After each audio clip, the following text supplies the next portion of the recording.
2021년 주목이라는 말씀으로 말씀을 이어갑니다. 오늘은 네 번째 말씀, 목적을 주목하자, 목적을 주목하라는 제목으로 우리 하나님의 말씀을 나누기를 원합니다. 자, 우리 순구 영신 예배 주목이란 말씀을 통하여 우리가 지금까지 네 가지를 주목하자 했습니다. 첫 번째가 뭘 주목하자고요? 하나님을 주목하자. 그렇습니다. 두 번째, 누구를 주목하자고요? 내 자신을 주목하자. 세 번째, 뭘 주목하자 했습니까? 하나님의 약속을 주목하자. 오늘 네 번째로 뭘 주목하자고요? 목적을 주목하자. 저와 여러분을 향한 삶의 목적을 주목하는 오늘 귀한 은혜의 시간 될 줄 믿습니다. 여러분 한간에 베스트셀러가 된 책이 있습니다. 그 책은 뭐냐면 저 씨드라는 저 책이에요. 씨드. 영어로 씨드지만 우리나라로 말로 하면 씨앗입니다. 존 고든이라는 사람이 쓴 책인데 저 책에 어떤 내용이 있냐면 한 청년, 주인공 조시라는 청년이 미로에 빠집니다. 그래서 미로에서 길을 잃는데 한 농부가 나타납니다. 그래서 그 농부와 이 조시가 이야기하는 걸로 저 책이 시작합니다. 조시라는 저 청년이 농부에게 이렇게 말해요. 내가 지금 길을 잃었는데 좀 도와주실 수 있습니까? 그렇게 도움을 구하는데 저 농부의 대답이 굉장히 흥미롭습니다. 농부가 뭐라고 조시에게 얘기하냐면 자네는 목적을 모르기 때문에 길을 잃은 거라네. 목적 없이 사는 것은 마치 죽은 자가 일어나서 산 자들 사이를 배회하는 것과 같네. 이렇게 말을 한 거예요. 그러니까 조시가 아니 그렇다면 그 목적이라는 것을 어떻게 찾을 수가 있겠습니까? 그러자 그 농부가 오늘 저 그림에서 보여준 것처럼 씨앗 하나를 저 조시에게 전해주며 이렇게 말합니다. 이 씨앗이 당신에게 인생의 목적을 보여줄 수 있을 테니 가장 적당한 장소를 찾아서 이 씨앗을 심기를 바랍니다. 그래서 씨앗을 건네주는 거예요. 그래서 저 책은 그 씨앗을 받은 조시라는 청년이 그 씨앗을 심을 곳을 찾아서 떠나는 이야기가 저 씨드라는 책의 내용입니다. 여러분, 이 책의 내용이 참 우리의 인생과 비슷합니다. 우리도 살아가다 보면 때로는 삶의 기쁨을 잃기도 하고요. 신앙의 열정도 잃기도 합니다. 5년 전의 나의 모습과 1년 전의 나의 모습과는 전혀 다른 모습, 나의 자신의 모습을 발견할 때가 있습니다. 그렇죠? 때론 저 책의 주인공 조시처럼 인생의 목적을 몰라서 길을 잃고 방황할 때도 있는 것이 우리 인생의 이야기입니다. 자, 그런데 그러할 때 저 책의 농부가 지금 여러분의 인생 가운데 나타나 한 알의 씨앗을 주며 이것이 당신 인생의 목적을 보여줄 테니 당신도 조시처럼 그 적당한 장소를 찾아 심으라고 말한다면 여러분 어떻게 하시겠습니까? 한번 도전해 보시겠습니까? 저와 여러분 모두가 그 농부의 씨앗을 받아서 인생의 목적의 씨앗을 받아서 원하시는 인생의 삶에 심는 하나님의 복된 사람 되기를 주 이름으로 축원합니다. 여러분, 이 농부 어디서 많이 본 농부의 모습이에요. 이 농부가 성경에서는 하나님이라고 말씀하고 있습니다. 하나님께서는요 농부로 성경에서 묘사되고 있습니다. 사랑하는 만석교회 성도 여러분, 저와 여러분의 눈이 열리기를 바랍니다. 우리의 영적 시각이 깨어나기를 바랍니다. 하나님이 우리에게 주시는 이 목적이라는 인생의 씨앗을 볼 수 있는 믿음의 눈이 열리기를 바랍니다. 그 영적 시각을 가질 때 우리의 삶을 향한 하나님의 계획과 목적의 씨앗을 발견할 수 있게 될 줄 믿습니다. 또한 우리의 영적인 시각이 향상되어 이 목적의 씨앗을 어디에 심어야 할지를 발견하며 정확하게 찾아볼 수 있는 눈이 되기를 주의 이름으로 축원합니다. 자, 그래서 오늘 본문의 말씀, 우리가 주목해야 될 이 목적, 이 목적이 과연 무엇입니까?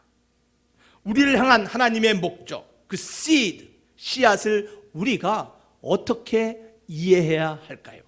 그래서 우리 인생의 목적이 되신 seed, 그 하나님의 목적이 무엇인지를 오늘 세 가지로 우리가 함께 말씀을 나누기를 원합니다. 자, 그래서 우리 인생을 향한 그 씨앗, 하나님의 목적이 무엇입니까? 우리가 알아야 될 것은 첫째로 하나님의 목적은 누구나 목적이 있다라는 거예요.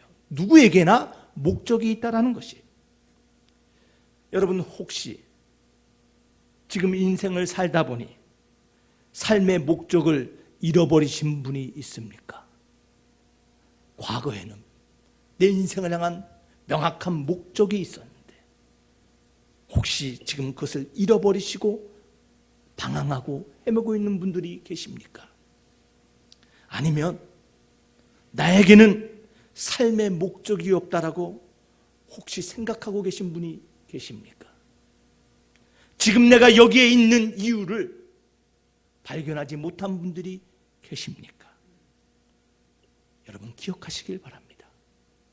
저와 여러분들이 지금 이곳에 존재하는 이유는 바로 하나님의 목적 때문임을 기억하시기를 바랍니다. 여러분 우리는 누구나 목적을 가지고 태어났어요. 우연의 존재는 없습니다. 여러분 이것을 인지하지 못하는 것이, 깨닫지 못하는 것이 문제라는 것이에요.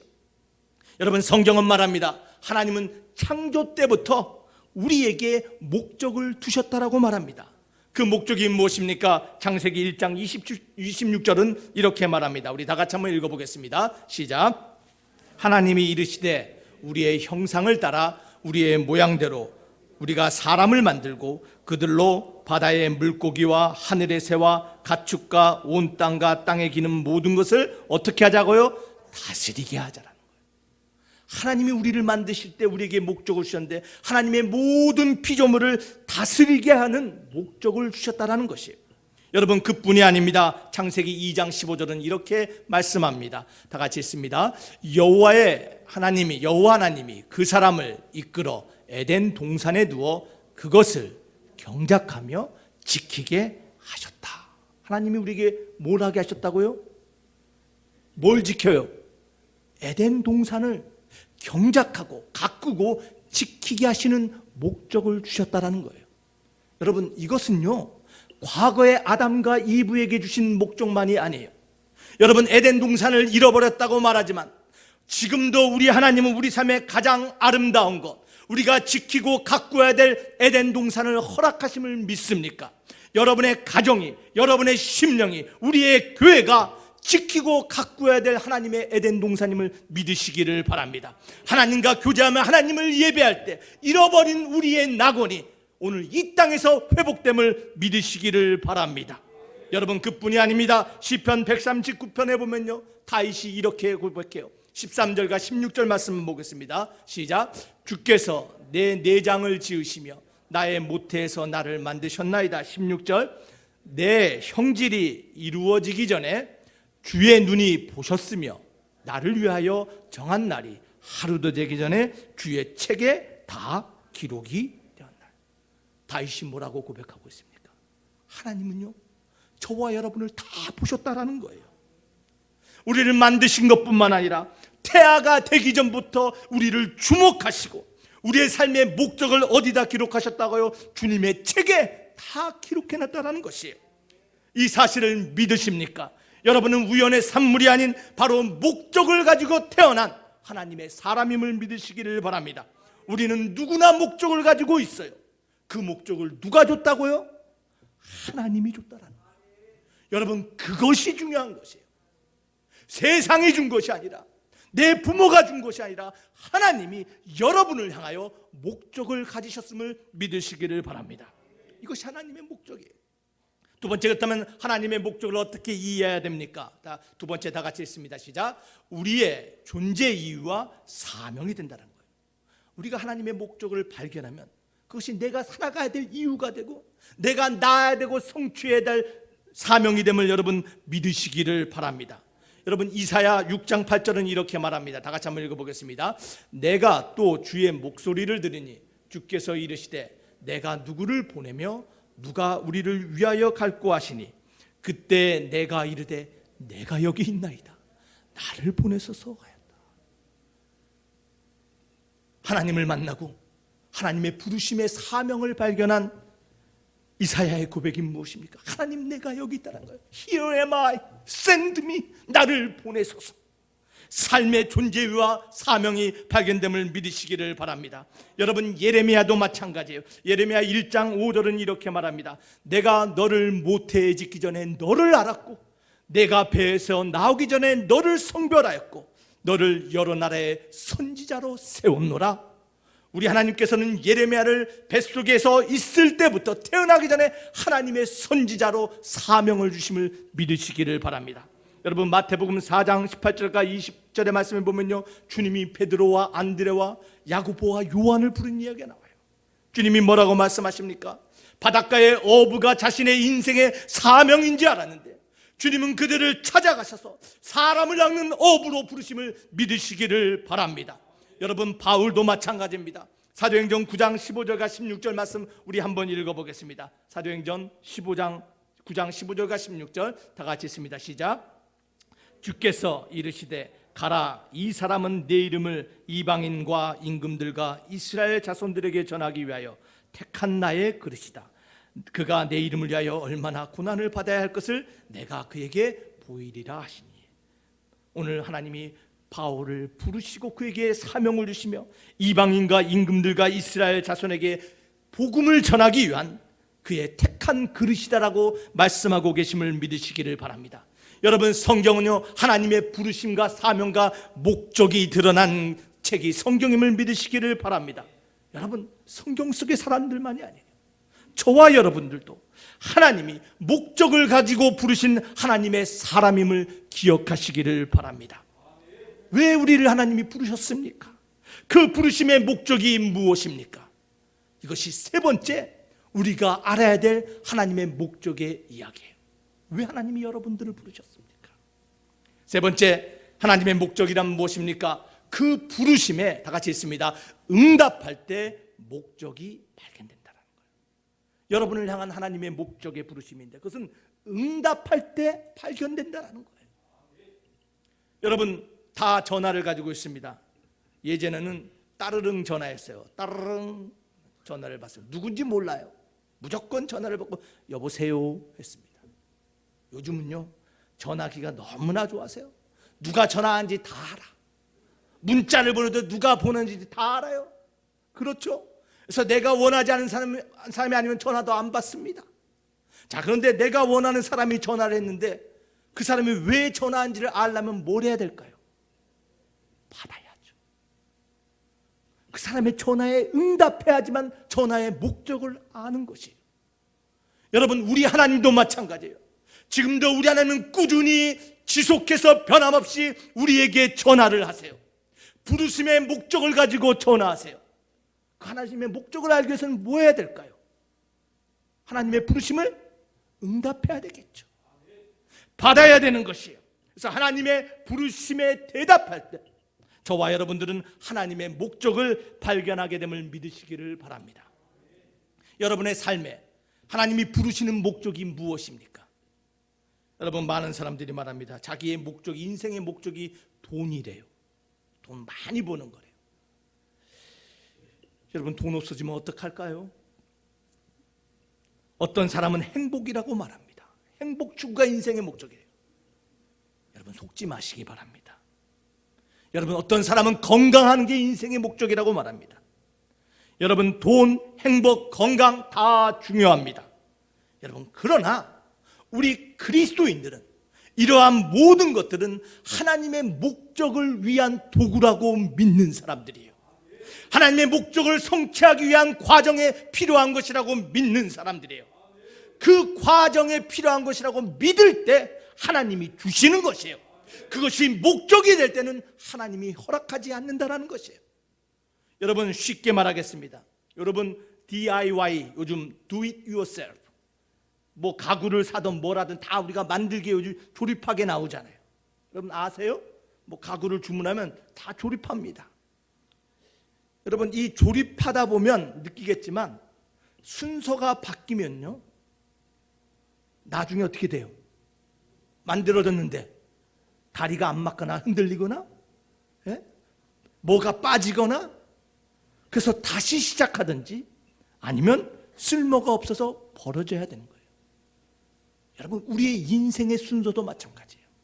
우리의 삶의 목적이 명확히 세워져야지 그 다음에 여러분의 삶에 필요한 돈도 행복도 건강도 승진도 허락되는 것이지, 순서가 뒤덮이면 다시 시작하든지 쓸모없이 버려짐을 여러분 기억하시기를 바랍니다. 우리 하나님은 지금도 끊임없이 우리를 부르시는데 5가지 이유로 부르세요. 그래서 우리에게 전화하시는 하나님이 5가지 이유로 저와 여러분들에게 전화를 하세요. 그 부르심의 5가지 목적을 우리 함께 나누길 원합니다. 왜 하나님이 우리에게 전화하십니까? 그것은 첫 번째는요, 구원의 부르심이에요. 구원. 고린도전서 1장 9절은 이렇게 말합니다. 다 같이 읽겠습니다. 시작. 너희를 불러 그의 아들 예수 그리스도 우리 주와 더불어 교제하게 하시는 하나님은 미쁘시도다. 왜 우리를 불렀다고요? 예수 그리스도와 교제하기 위하여, 하나님과 다시 무너진 관계, 깨어진 관계를 회복하기 위하여, 구원받은 하나님의 백성이 되기 위하여, 어둠과 죄의 자녀에서 빛과 생명의 자녀로 옮겨서 하나님과의 교제를 회복시키기 위하여, 쉽게 말해서 구원받게 하기 위하여 저와 여러분을 부르셨음을 믿으시기를 바랍니다. 여러분, 이것이 우리 삶을 향한 하나님의 가장 중요한 목적이에요. 그 중요한 부르심에 여러분 응답하셨잖아요. 주님의 그 부르심의 전화를 받고 아멘, 주님 나를 구원하여 주시옵소서, 내 마음 문을 여셨으니 들어오셔서 내 삶의 주인 되어 주시옵소서. 저와 여러분들 그렇게 응답했기에 오늘 이 자리에 모여서 하나님의 예배하는 하나님의 자녀가 된 줄 믿습니다. 자, 하나님이 우리를 부르신 첫 번째 뭐라고요? 구원의 부르심이에요. 두 번째, 그렇다면 하나님이 우리를 왜 부르십니까? 성장하라고 부른다는 거예요. 성장. 여러분, 구원은 받았는데, 주님은 아는데 성장하지 못하는 크리스찬들이 너무나 많아요. 매일 그 자리에 머물러 있어요. 매일 그 모습에 머물러 있어요. 과거의 그 자리, 과거의 그 습관, 과거의 그 모습으로 살아가는 사람들이 너무나 많이 있어요. 우리 주님은 우리를 구원하기 위해서 부르신 뿐만 아니라 우리가 믿음 안에서 장성한 사람으로 성장하기 위해서 우리를 부르심을 믿으시기를 바랍니다. 그래서 골로새서 1장 9절과 10절은 우리에게 이렇게 말합니다. 다 같이 읽겠습니다. 시작. 이로써 우리도 듣던 날부터 너희를 위하여 기도하기를 그치지 아니하고 구하노니 너희로 하여금 모든 신령한 지혜와 총명의 하나님의 뜻을 아는 것으로 채우게 하시고 주께 합당하게 행하여 범사에 기쁘시게 하고 모든 선한 일에 열매 맺게 하시며 하나님을 뭐라고요? 아는 것에 자라게 하시기 위하여. 여러분의 믿음이, 여러분의 열망이, 여러분의 소망이 자라게 하시기 위하여, 성장시키기 위하여 우리 하나님이 우리를 부르심을 믿으시기를 바랍니다. 그 주님의 성장의 부르심에 대답하시기를 바랍니다. 자, 세 번째로 우리 하나님이 왜 우리에게 전화하고 우리를 부르십니까? 세 번째, 섬김의 부르심이에요. 섬기기 위하여. The call to serve. 여러분, 우리가 성장하기 위해서 주님이 불렀다고 말했습니다. 여러분, 성장의 증거가 무엇인지 아세요? 누가 믿음이 성장한 사람인지 아십니까? 누가 믿음이 큰 사람인지 아세요? 여러분, 그것은요, 이걸로 명확히 드러나요. 그것은 바로 섬김이에요. 교회에서, 직장에서, 가정에서 여러분, 섬기는 사람이 가장 큰 믿음의 사람이고 성장한 사람임을 믿으시길 바랍니다. 여러분, 우리 반석교회요, 가장 성장한 사람들이 계세요. 여러분들이 보던 보지 않던 교회에 나와서 청소하고 닦고 교회를 위하여 수고하고 소리 없이 일하는 우리 권사님들, 하나님이 보셨을 때는 가장 성장한 믿음의 사람인 줄 믿습니다. 사랑하는 반석교회 성도 여러분, 성장의 증거는 섬김이에요. 그를 위해서 저와 여러분들을 하나님이 부르심을 믿으시기를 바랍니다. 그래서 마태복음 4장 19절은 이렇게 말합니다. 우리 다 같이 읽겠습니다. 시작. 말씀하시되 나를 따라오라. 내가 너희를 사람을 낚는 어부가 되게 하리라 하시니. 저와 여러분들은 주님이 사람을 낚는 어부로 불렀다라고 알고 있습니다. 그렇죠? 자, 그런데 이 사람을 낚는 어부를 우리가 좀 더 생각해 봐야 됩니다. 할리에이스 안스로폰, 사람을 낚는 어부라 우리 한국 성경은 번역되었지만 여러분 원어의 성경은 조금 달라요. 사람을 낚는 어부가 아니라 사람을 위한 어부라는 거예요. Fishermen for people, Fish for people, 사람들을 위한 어부. 여러분, 사람을 낚는 어부와 사람을 위한 어부는 달라요. 의미가 차이가 있어요. 여러분, 내가 사람을 낚는 어부라고만 주장하면 어떤 사람이 될 수 있냐면요, 자신이 하는 모든 행위가 자신을 위한 거예요. 자신이 하는 모든 행동이 자신의 유익을 위한 수단으로 사용되는 거예요. 그러나 사람들의 어부란 무슨 말이냐면 내가 하는 모든 행위가 섬기는 사람들을 위하여 하는 행위라는 것이에요. 여러분, 그 차이를 아시겠습니까? 세상 사람들이 나를 위하여 존재한다라고 생각하는 게 사람을 낚는 어부의 뜻이라면 사람을 위한 어부는 세상 사람들 위해 존재한다라는 것이에요. 저와 여러분 기억하시길 바랍니다. 사람들을 위한 어부로 주님이 부르셨어요. 그래서 주님은 베드로를 사람을 낚는 어부가 아닌 사람들의 어부로 부르셨음을 여러분 기억하시기를 바랍니다. 여러분, 그 의미의 차이를 깨달으시겠어요? 여러분, 베드로는요 어부였어요. 고기를 잡는다는 게 얼마나 힘든다는 걸 알아요. 고기를 잡기 위해 자신의 온몸을 사용해야 됩니다. 모든 기술과 경험을 사용해야지만 고기를 잡는다는 것을 알았어요. 오늘 주님이 베드로에게 사람들을 위한 어부가 되게 하시겠다는 그 말씀을 자신의 온몸과 자신의 인생을 던지지 않고서는 주님이 원하시는 제자가 될 수 없다는 것을 깨달았다는 것이에요. 사랑하는 만석교회 성도 여러분, 주님은 사람들을 위한 어부로 저와 여러분을 또한 부르심을 믿으시기를 바랍니다. 세속적인 명예와 물질과 내 욕망으로 채우는 인생이 아니라 사랑과 은혜로 채워서 이 땅을 향하여 세상을 향하여 섬기는 삶을 살라라는 그러한 어부로 저와 여러분 부르심을 믿으시기를 바랍니다. 섬기기 위한 어부예요. 그래서 베드로전서 4장 10절은 이렇게 말씀합니다. 우리 다 같이 읽겠습니다. 시작. 각각 은사를 받은 대로 하나님의 여러 가지 은혜를 맡은 선한 청지기 같이 서로 봉사하라. 서로 섬겨라. 여러분, 교회에 왜 모였습니까? 섬기기 위해서 모였어요. 세상으로 왜 보내졌습니까? 섬기기 위해서 보내심을 믿으시기를 바랍니다. 네 번째로 하나님이 왜 우리를 부르셨습니까? 하나님의 부르심은요, 충성의 부르심이에요. 충성의 부르심. 어떻게 섬겨야 됩니까? 충성스럽게 섬겨야 된다는 것이에요. 이 충성이란 말은 faithfulness, 이것은요 두 가지 의미예요. 한 주인을 섬기고 변함없이 섬긴다라는 거예요. 하나님이 우리 인생의 주인으로 구세주로 우리 인생에 받아들였다면 여러분, 그 주님만 섬기시기를 주 이름으로 축원합니다. 세상과 함께 섬길 수 없어요. 돈과 하나님을 같이 섬길 수 없어요. 여러분, 변함없이 그 하나님을 섬기는 충성의 부르심으로 저와 여러분의 인생의 목적을 하나님이 주심을 믿으시기를 바랍니다.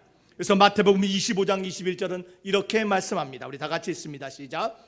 그 주인이 이르되 잘하였도다 착하고 충성된 종아, 내가 적은 일에 충성하였음에 내가 많은 것을 내게 맡기리니 내 주인의 즐거움에 참여할지어다. 여러분, 이 칭찬의 주인공 되길 주 이름으로 축원합니다. 충성되이 주님의 사명을 감당하여 하나님의 더 큰 일을 감당할 수 있는 오늘 성경의 약속의 주인공, 그 충성의 주인공 되기를 주의 이름으로 다시 한번 축원합니다. 그래서 고린도전서 4장 2절은 우리에게 이렇게 권고합니다. 다 같이 있습니다. 시작. 그리고 맡은 자들에게 구할 것은 뭐라고요? 충성이니라. 여러분, 정확한 의미는 뭐냐면요, prove faithfulness예요. 너의 충성됨을 보이라라는 것이에요. 너희가 너의 부르심을 발견하면 반드시 한 하나님만 섬기며 변함없이 섬긴다는 그 충성됨을 드러내라라는 것이에요. 여러분의 삶에 하나님의 부르심의 목적이 충성의 부르심을 믿으시기를 바랍니다. 흔들리지 마시길 바랍니다. 세상의 유혹에 넘어가시기 바랍니다. 하나님만 섬기며 충성하는 저와 여러분으로 부르심을 기억하시길 바랍니다. 마지막 5번째, 우리 하나님이 우리를 부르신 부르심의 목적이 무엇입니까? 무슨 인내의 부르심이에요. 인내하라고 부르셨어요. 여러분, 많은 사람들이 신앙생활을 하는 걸요, 주님을 믿고 따르는 것을 마치 주님과 데이트하는 것처럼 생각하는 사람들이 너무나 많아요. 주님과 만나서 기쁘죠. 주님과 만나서 밥도 먹고요, 커피도 먹고, 주님이 만져주면 감사하다고 하고, 주님과는 데이트라 생각해요. 교회에 와서 신앙생활하는 것도 그렇게 생각하는 것 같아요. 교제하기 위하여, 서로 소식을 나누고, 밥 먹고 친교하기 위해서 신앙생활하는 사람들이 너무나 많아요. 물론 그것도 중요합니다. 그러나 우리가 잊지 말아야 될 것은, 여러분, 신앙생활은 주님의 십자가를 지고 가는 것이에요. 내 십자가를 지고 나를 따라오라고 하셨어요. 수많은 유혹과 시련과 문제와 씨름하며 달려가는 것이 신앙생활이에요. 여러분, 그 신앙생활, 그 믿음의 길을 끝까지 달려가고 완주하기 위해 필요한 것이 있는데, 그것이 바로 인내라는 것이에요. 주님은 저와 여러분의 삶에 이 인내의 부르심을 우리로 하여금 주셨음을 믿으시기를 바랍니다. 여러분, 헤르만 헤세라는 사람이 삶을 견디는 기쁨이란 책에서 이렇게 얘기했어요. 여러분, 들어보시길 바라요. 고통을 잘 이겨내는 방법을 아는 것은 인생의 절반 이상을 산 것이라는 말과 같다. 가벼운 감기로 인해 어느 날 갑자기 푹 쓰러지는 사람은 언제나 건강하기만 한 사람들이며 고통받는 것을 배우지 못한 사람들이다. 고통은 사람을 부드럽게도 만들고 강철처럼 단단하게도 만들어준다. 삶이 무의미하다고 생각되거나 목적을 상실하여 시련을 겪을 때 묵묵히 견뎌라. 이를 악물고 그 상황에 매달리라. 결국 모든 것은 변한다. 사랑하는 만석교회 성도 여러분, 아무리 어려운 시련이라고, 아무리 힘든 문제라 할지라도 인내라는 주님의 부르심의 목적을 발견하고 붙잡고 견디면 결국에는 변화가 오게 됨을 믿으시기를 바랍니다. 그래서 갈라디아서 6장 9절은 우리에게 이렇게 약속하십니다. 우리 다 같이 읽겠습니다. 시작. 우리가 선을 행하되 낙심하지 말지니 포기하지 아니하면 때가 이름에 거두리라. 할렐루야. 여러분, 인내하시길 바랍니다. 포기하지 마시길 바랍니다. 주님을 바라보고 인내의 부르심을 붙잡고 견디시기를 바랍니다. 때가 되면 우리 주님이 거두어 주시며 열매 맺게 하시고 아름답게 인생을 마무리됨을 보게 하심을 믿으시기를 바랍니다. 사랑하는 만석교회 성도 여러분, 저와 여러분들 다 인생의 목적을 가지고 태어난 사람들이에요. 믿으시길 바랍니다. 하나님은 우리를 목적을 가지고 부르셨어요. 구원의 목적, 성장의 목적, 섬김의 목적, 충성의 목적, 인내의 목적, 그 5가지 부르심을 발견했기를 주 이름으로 축원합니다. 여러분, 그것을 붙잡고 나아가시길 바랍니다. 말씀을 맺길 원합니다. 하나님의 목적을 발견하셨습니까? 오늘 여러분을 향한 하나님의 부르심의 목적을 주목하고 계십니까? 하나님의 목적 참 좋은 것입니다. 그렇죠? 그 목적, 참 아름다운 것이에요. 그러나 우리 솔직해질 필요가 있습니다. 여러분, 우리는 우리 자신을 너무나 잘 알아요. 내가 어떤 사람인지 너무나 잘 알아요. 하나님의 부르심의 목적 앞에, 내가 너의 인생 가운데 목적을 두고 너를 불렀다라는 그 말씀 앞에 나의 부족한 것을 너무나 잘 알아요. 하나님, 내가 자격 없습니다라고 고백하고 있는 우리의 모습이 있어요. 하나님, 나는 그것을 감당한 능력이 없는 사람입니다. 우리는 우리 자신을 너무나 잘 알아요. 여러분, 그러나 기억하시길 바랍니다.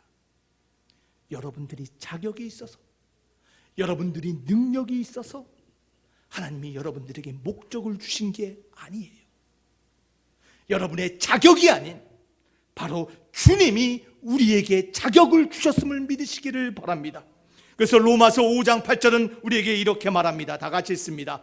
우리가 아직 죄인 되었을 때 그리스도께서 우리를 위하여 죽으심으로 하나님께서 우리에게 대한 자기의 사랑을 확증하셨느라. 우리에 대한 자기의 자격을 확증하셨느니라. 사랑하는 반석교회 성도 여러분, 우리가 자격이 있어서가 아니라 하나님이 우리에게 먼저 자격을 주심을 믿으시기를 바랍니다. 또한 우리가 능력이 있어서가 아니라 하나님의 그 목적을 바라보고, 하나님, 나는 자격도 없고 힘도 없고 능력도 없지만 그것을 붙잡고 달려가는 사람에게 그 목적을 성취할 수 있는 힘과 능력을 주시는 분도 우리 하나님이심을 믿으시기를 바랍니다. 여러분, 이것이 성경의 약속이에요. 성경은 이 이야기로 가득 차 있어요. 여러분, 모세가 그랬습니다. 출애굽기 3장에 보니까요, 하나님이 모세를 불렀어요. 너가 애굽에서 이스라엘 백성을 구원해내라. 모세가 뭐라고 말합니까? 하나님, 내가 무엇이간데 내가 누군데 저 사람들을 구해냅니까? 나는 도망자요, 살인자요, 나는 연약한 늙은 목동입니다. 나는 자격 없습니다. 하나님께서 뭐라고 말씀하세요? 모세야, 내가 너와 함께 있으리니 너가 그 목적을 성취할 사람이 되리라. 여러분, 이사야도 마찬가지입니다. 이사야 6장에 뭐라고 말합니까? 하나님의 목적 앞에, 하나님의 임재 앞에 이사야가 자신을 봤어요. 하나님, 나는 자격 없는 사람입니다. 내 입술을 보시기 바랍니다. 나는 비평과 부정과 하나님 불만의 입술입니다. 나는 죄된 사람입니다. 나는 자격 없습니다. 우리 하나님이 어떻게 하셨어요? 제단에 핀 그 숯불로 그 입술을 정하여 주며 너가 나를 위해서 갈 나의 사람이라고 인정하심을 발견하시기를 바랍니다. 여러분, 예레미야도 마찬가지였어요. 예레미야 1장 5절과 8절에 보니까요, 하나님께서 예레미야를 부르는데 예레미야가 뭐라고 말해요? 하나님, 나는 어린아이입니다. 예레미야가 그때 18살, 20살 정도 됐대요. 나는 어린아이라서 하나님, 도저히 이 사명을 감당할 수 없습니다. 나는 자격이 없습니다. 하나님이 뭐라고 말해요? 내가 너를 누구에게 보내든지 내가 너 입술에 내 말을 주고 내가 너와 함께하며 너를 통하여 구원을 이루리라. 사랑하는 만석교회 성도 여러분, 예레미야뿐만 아닙니다. 베드로도 마찬가지였어요. 누가복음 5장에 보니까 베드로가 주님을 만났습니다. 주님의 놀라운 하나님의 임재 앞에 자신이 죄인입니다라는 것을 발견하고 주 앞에 엎드리면서 말합니다. 하나님, 나는 자격 없습니다. 나는 죄인입니다. 주님이 그러나 그 죄인을 일으키시고, 아니다, 너가 사람을 위한 어부가 되게 내가 만들어 주리라. 하나님의 그 약속을 믿으시기를 바랍니다. 여러분, 이것은 성경의 이야기만이 아닙니다. 우리 자신도 내가 내 자신을 볼 때 나는 부족하고 힘없고 능력 없고 하나님의 약속을 달성할 수 없고 성취할 수 없다라고 생각하지만, 여러분, 기억하시길 바랍니다. 우리의 삶의 목적을 달성할 수 있는 확실한 이유가 있는데 그것은 바로 하나님 때문이에요. 하나님 계시기에 우리에게 주신 그 사명을 완성해감을 믿으시기를 바랍니다. 바로 우리 안에 계신 성령 보혜사 성령이 계시기에 그 성령의 능력으로 하나님의 목적을 완성할 수 있음을 믿으시기를 바랍니다. 그래서 사도행전 1장 8절은 우리에게 이렇게 약속합니다. 우리 다 같이 읽겠습니다. 시작. 오직 성령이 너희에게 임하시면 너희가 권능을 받고 예루살렘과 온 유대와 사마리아와 땅끝까지 이르러 내 증인이 되리라 하시라. 주님이 주신 삶의 목적, 사명, 증인의 삶, 하나님의 능력 있는 종, 오직 우리 안에 성령이 임할 때만 가능함을 믿으시기를 바랍니다. 여러분 기억하시길 바랍니다. 내가 자격이 있어서, 내가 능력이 있어서가 아닙니다. 하나님께서 우리에게 먼저 자격을 주셨고, 하나님께서 또한 그 목적을 성취할 성령을 우리에게 주셨기에 저와 여러분들 우리의 인생을 향한 하나님의 목적을 성취할 수 있는 하나님의 승리의 자녀가 될 줄 믿습니다. 오늘 성령님이 여러분들의 눈을 열어주기를 바랍니다. 여러분의 영적인 눈이 열어서 하나님께서 여러분에게 주신 인생의 목적의 씨앗을 발견하기를 원합니다. 그 목적을 주목하며 그 씨앗을 주님이 부르신 그곳에 심고 가꾸어 30배, 60배, 100배의 열매를 맺는 복된 반석의 성도 되시기를 주의 이름으로 축원합니다. 아멘. 기도하시겠습니다. 오늘 말씀을 생각하며 우리 잠시 기도하기를 원합니다. 우리 하나님은 우리 삶의 목적을 두시고 우리를 불렀습니다. 또한 그 목적을 달성할 수 있는 능력도 주십니다.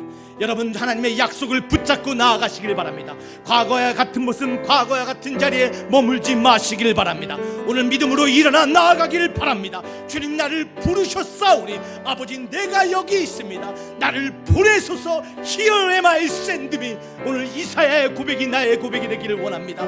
베드로와 요한처럼, 야고보와 아버지 요한처럼 주님의 부르심 앞에 모든 것을 내려놓고 나가는 주님의 백성 되기를 원합니다. 오늘 그 믿음의 결단으로 우리 다 같이 기도하겠습니다.